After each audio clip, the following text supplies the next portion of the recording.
L'Europe, c'est véritablement cette entité qui protège notre économie, qui protège notre santé, qui promeut l'éducation et qui promeut également l'égalité homme-femme. Par le passé, nous avons vu comment l'Europe a été extrêmement protectrice dans les crises qui sont survenues, la crise sanitaire,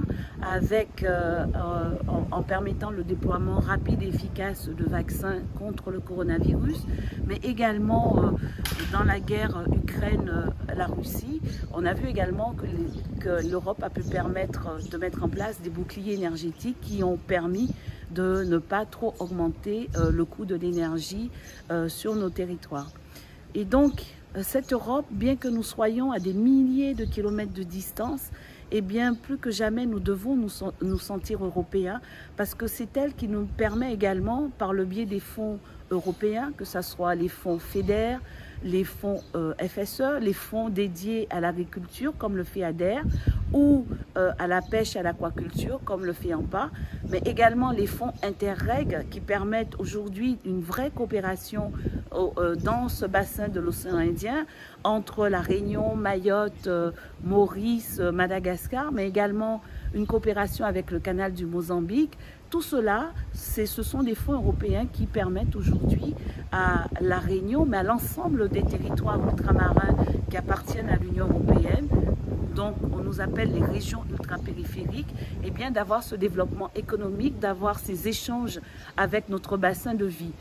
Oui, on doit se sentir européen parce que ce sont aussi des valeurs d'égalité homme-femme, des valeurs de liberté, de démocratie et de république, ce à quoi aspire chaque territoire ultramarin. Et enfin, ce que je voudrais dire à la population réunionnaise, je suis guadeloupéenne. Si je suis élue eurodéputée, c'est en tant qu'ultramarine que je travaillerai à leur côté.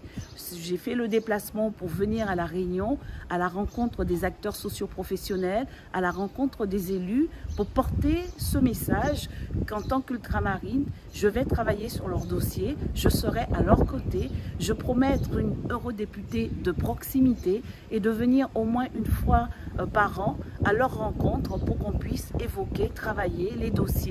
dont ils ont besoin de voir l'aboutissement. Et enfin, pour finir, je voudrais également attirer leur attention que le vote que nous ferons le 9 juin prochain, un seul tour, eh bien c'est un vote qui doit permettre à la voix réunionnaise de porter au sein du Parlement européen. Attention, je sais qu'il y a des velléités d'aller voter pour le Rassemblement national ou pour la France insoumise, mais n'oubliez pas une chose, c'est que la liste Besoin d'Europe portée par Valérie Hayé, c'est la seule liste qui va siéger au sein du parti Renew, et le parti Renew dans le Parlement européen, c'est le parti qui pèse sur les décisions européennes.